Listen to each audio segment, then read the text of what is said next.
let's get back to the actual section that we wanted to talk about today. So we wanted to talk about, since we have an Irish whiskey in front of us, the best Irish whiskeys we've ever had, and we're going to be talking about them. Mike has some of them. I have some of them. We're going to come up with a list between like 5 to 10, depending on how many you have that I have.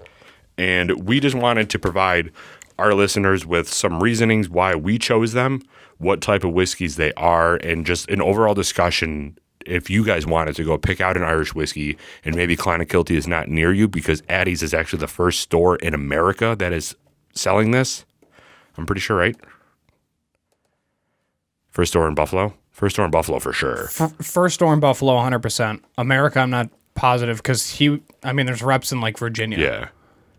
So, anyway, yeah. So if you can't find this because it isn't readily available, what other Irish whiskeys we've tried that we've liked, and try to give you a little bit of an understanding behind that. So do you want to go with your least rated one, and then I'll go with mine? Least rated one meaning like 1 to 5, like your top 5, go with your 5th. And build up to your best. I got it. All right. I got it. Nailed All right. it. Well, let me just rate them quick because I brain dumped. All right, so I'll go with mine first then. I got it. Okay. Jameson. Is your first one? Yeah, it's Why? about $30 a bottle. And the reason why it's number 5 on my list is it's because it's the whiskey that first introduced me to whiskey and the whole world of drinking whiskey, not only neat, but as a cocktail. So I had to put that on the list. It is an Irish whiskey, so it also fit. But yeah, it's what basically got me excited about drinking whiskey overall. Yeah. My number 5 is coming in at Tullamore Dew 12-year. This is an Irish whiskey that I haven't ever tried up until recently, and I was surprised at how delicious it was. It does come in at $53, but I thought that Tullamore was more of a Jameson and like a bar Irish whiskey, but I was pleasantly surprised when I tried this. This is spicy and thick, and there's some dried fruit notes to it, kind of with a little bit of chocolate. It's very like savory and sweet, and something that you want to keep drinking because the taste is so inviting and makes you salivate a lot. So that's something that I thought is a surprise to me, which is why it's rated number 5. They're the normal one that you can find like everywhere. That's my number 4. Oh, okay. And it's $25 to $30 a bottle. Yeah. And I've had that it's basically at every bar, which is why it's a nice option for a lot of people. It's not crazy expensive per shot. You can have it in a lot of different cocktails and not oversaturate the cocktail. And then you're not going to basically kill your wallet. Yeah, actually, and that's a good point. Tullamore itself in general holds up very well to ice. Yes, it does. So you can add either one ice cube or even throw it in a cocktail or something, and it still is strong enough to where it absorbs the ice and not absorbs the ice, but reacts well with the ice to where you're not diluting it too much. Yep. So my number 4 is Connemara. And the reason that is number 4 is because I love Scotch, and Connemara is one of the only distilleries in Ireland that is still using peat to do their drying out their barley, which to me is exciting because I'm such a big peat guy. Connemara is definitely on my list of scotches or Irish whiskeys that I enjoy just because of that aspect, because 1, it's more unique, and 2, it has that Scotch taste to it. Good deal. I have Bushmills Original. I'm sorry, this one also comes in at $61.99, so it's a little pricey, but we're good. Yeah. I have Bushmills Original. It's about $40 a bottle. I've had it twice, and I don't have anything good or bad to say about it. It's just another Irish whiskey that I've had that I can enjoy and then not feel bad about picking it up. Most of mine were budget friendly except the last 2. Yeah. So my number 3 is Redbreast 12 Cask Strength. And this one to me has to make the list because Redbreast is known for being very traditional in their tasting notes. So when you think of Irish whiskey, you get that like shortbread flavor to it. It's always going to be like a buttery shortbread for Irish whiskey. And Redbreast has that so baked into their process that Redbreast in general, any of their product is exactly what you would expect in an Irish whiskey. And the 12-year just kind of takes it to that next step because it's cask strength and not diluted. Do they have a 12-year that's not cask strength? I don't believe so. I think their next one is 15, which is not cask strength, but that's also $100. Because this Redbreast 12 like 70, is right? $67.99. Yeah, so $70. Because I've had Redbreast once, and it was their 12-year, and that's all I remember from it.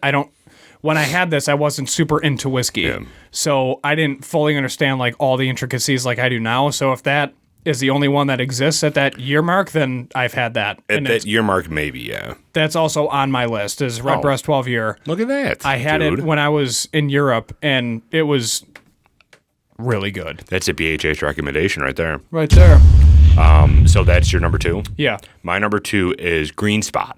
So Green Spot, to me, is one of the most dynamic Irish tasting whiskeys that you can find because they're a distillery that doesn't focus on being traditional, kind of like High West is to us, how they do a ton of different like barrel aging and different types of processes that integrate different flavors in. Mm-hmm. Green Spot's the same. So like very typical with Green Spot, you're getting unripe bananas and like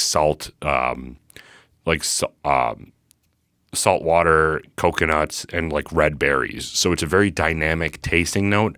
If you're interested in that and you want something that's not necessarily the traditional route, this comes in at $59.99, and it is well worth it in my opinion. I love Green Spot. I've had it once. It's number 1 on my list. Jesus, man, we're killing it. I had it when I was in Europe. It's another BHH recommendation right there. Sure is. And I had it with a very close friend of mine.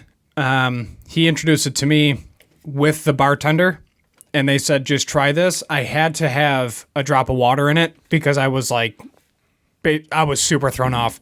The tasting notes on it, like you said, are dynamic, but they literally like the upfront tasting notes punch you in the mouth and face, and I wasn't as comfortable or well-versed with my palate at all when I had it.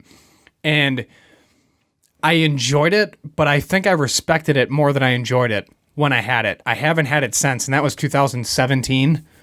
So I really want to try it again. I just don't know where I can find it. Green Spot, we can find it. We got I don't think Addy sells it. So all these prices that I've been quoting have mostly been Addies. Tullamore Dew, Redbreast, and I believe the next one that I'm going to talk about are all in stock at Addies. But I think Green Spot was at Colonial Wine and Spirits in Orchard Park. OP. They have a lot of... Yeah, they do. Their selection's huge. There, yeah. Okay. Well, my number 1, I kind of cheated a little bit, dude. Not this specific one, but Clonakilty in general.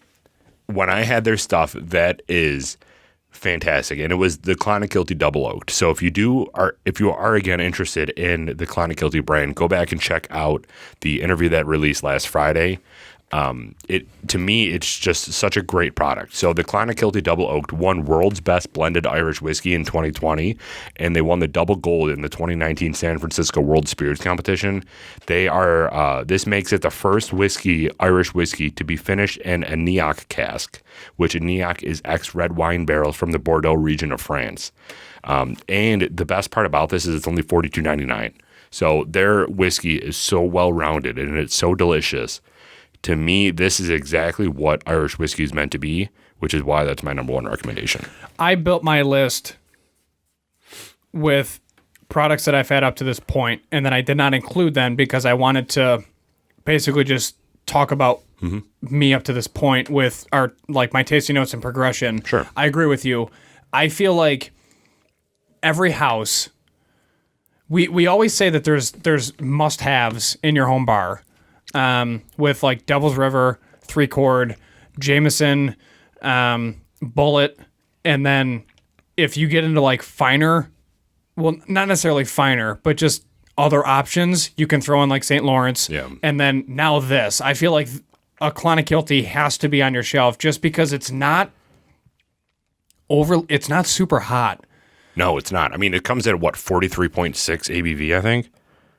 Which I feel like it kind of blends best of both worlds. You're getting a beautiful package with it that your guests' eyes will catch. You can talk about it. That's why I also love local spirits as much as I do, because the packaging and the marketing in the labels stand out so much better compared to Kentucky, in my opinion. Did you want more? I have to. Okay. So now Jesus. with this, you can talk about the packaging, and then when they try it, they're not burning their throats.